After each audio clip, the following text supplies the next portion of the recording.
Tom Homan was on, I think was it Fox and Friends or, WorldNet Daily or whatever it was, arguing that it's what ICE is doing in L.A. was perfectly legal. The way that we determine whether we don't need probable cause, we can use reasonable suspicion. And that might involve, like, how someone looks, what occupation they're doing. That's basically it. So if you're brown and you're doing gardening, well, then we can roll up on you. And turns out that's not what reasonable suspicion is.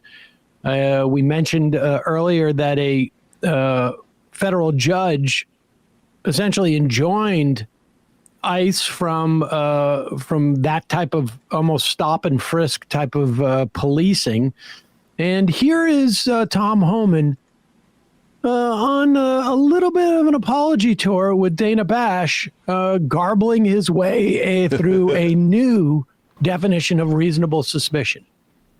Reasonable suspicion and what it actually means on the ground when it comes to ICE detaining people. You said in an interview this week that reasonable suspicion can be based on, quote, the location, their occupation, their physical appearance, their actions.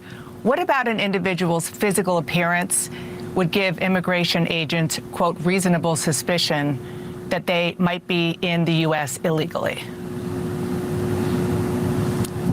Well, first of all, let me be clear. Physical description can't be the sole factor to all right, pause it for a second. He's already failed.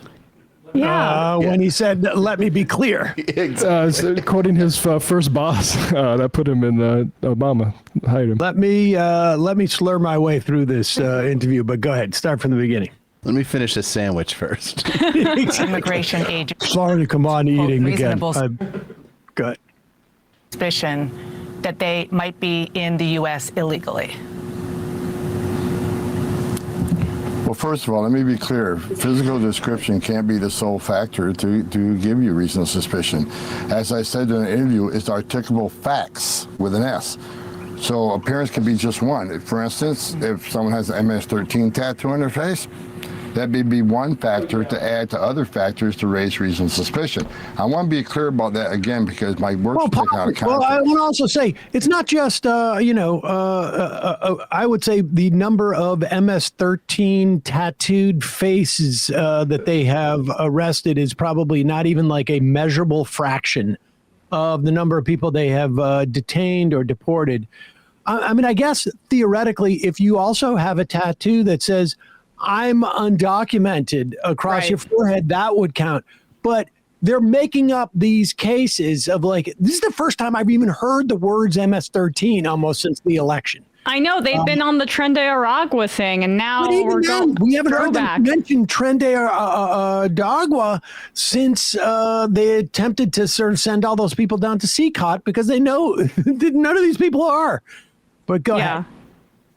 Just one. For instance, if someone has an MS-13 tattoo on their face, that may be one factor to add to other factors to raise reasonable suspicion. I want to be clear about that again because my words are taken out of context. No, they weren't. Description cannot be the sole reason to detain and question somebody. That can't be the sole reason to raise reasonable suspicion. It's a myriad of factors, and I can sit here for the next half hour and give you all the factors. So every officer, every situation is different. But I can tell you this, every ICE officer goes through Fourth Amendment training every 6 months and reminded what their authorities are for arrest, detention, and questioning. So the officers are very well trained. So I look forward to DOJ litigating this judge's decision because I think she's making a decision while knowing what that officer knows when they get out of that vehicle to question somebody.